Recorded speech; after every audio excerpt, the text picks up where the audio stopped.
সম্মানিত বিয়াস কেমন আছেন?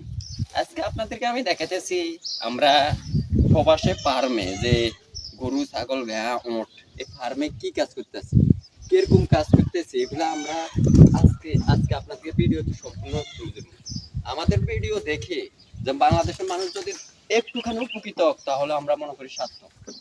প্রবাসে কি পরিমাণ কি কাজ করতেছি অনেকে বলতেছে, বিশেষ করে এগুলার বলা হয় এজবা। এজবার কাজে কি কাজ করতেছে, কি অসুবিধা হইতেছে, আমি এগুলা সবই তুলে ধরবো। আমরা আল্লাহ 30 দিনে ডিউটি করতে হয়, আমাদের কোনো ছুটি নেই। আমরা 30 দিনের সব টাইমে ডিউটি করতে হয়। আর যেমন সকাল 6টা থেকে 12টা পর্যন্ত আমাদের ডিউটি আছে, আবার বিকাল 3টা থেকে 5টা মাগরিবের আজান পর্যন্ত ডিউটি আছে। সবকিছু মিলে আমরা ডিউটি সম্পূর্ণ করতে হয় এবং আমাদের কোনো ছুটি নেই। তাছাড়া আমাদের বেতন দেয় অনেকে 1200, 1300, 1000, যেটা বাংলা টিয়া কনভার্ট করলে হয় 30,000, 35,000, 40,000। আর এটা আমাদের খরচা টরচা কাটি আমরা হয়তো 25,000, 30,000, 35,000 এরকম পাঠাতে পারি।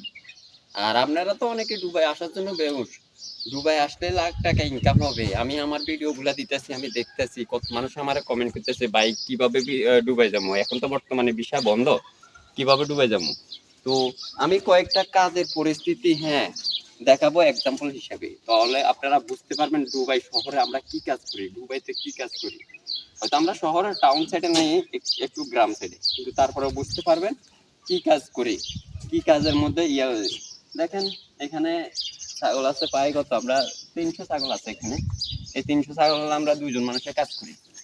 তো কাজে এতটা কষ্ট না, তবে শুধু মন মানসিকতা কষ্ট, ভালোবাসাটা কষ্ট। যখন বাংলাদেশ থেকে আইছি, মা বাবাকে দেখতে পাই না, আজকে এরকম, এগুলো কষ্ট।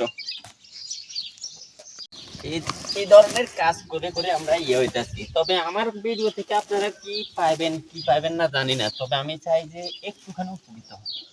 যে আমি যে কাজগুলোর উদাহরণ দেব বা কাজগুলো করব কিভাবে করি, এগুলার উদাহরণ দিয়ে করব, যেহেতু আপনারা বুঝতে পারেন যে প্রবাসে আমরা নর্মাল কাজে কি কাজ করি, কি ধরনের কাজ করি, কি ধরনের, কারণ আমরা ফাঁসি গেছি। আমরা বাংলাদেশে এগুলার আশেপাশেও যাই না। তো আমার যারা পার্সোনালি চিনে আমি বাংলাদেশে কি কাজ করছি বা কি আসবে তারা জানবো, কিন্তু হয়তো ভিডিও এটা দেখে তারা আফসোস করবো। কিন্তু না, আমি আসলে ফাঁসি গেছি। আমি এখন যদি বাংলাদেশে চলেও যাই 3, 4, 5 লাখ টাকা দেনা হয়ে যাবো। এখন আমার যত কষ্ট প্রবাসে হয়ে থাকে ওই 30-40 হাজার টাকা দিয়ে দেনা পরিশোধ করে বাংলাদেশে যেতে হবে। তাছাড়া আমার আর কোনো উপায় নেই। তো আমি এইটাই বুঝাতে চাই যে আপনারা প্রবাসে আসলে ঠিক মনুষ্যত্ব চিন্তা করে আসবেন। কারণ কিলাই আপনারা প্রায় এখন বর্তমানে 4 লাখ টাকার উপরে যাব দুবাই শহর আসতে। যদি সঠিক কাজ বিবেচনা করে না আসেন তাহলে ভাই আমার মতে এর কাজ করতে হবে।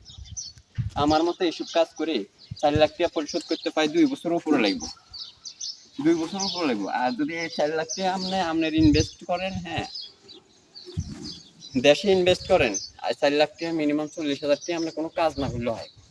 তাহলে বুঝেছেন, কাজ না করলে আইব হিয়ার আপনার টাকা থাকবে, কিন্তু প্রবাস আইলে টাকাগুলো চলে যাবে, টাকাগুলা থাকবে না আপনার নিকটে।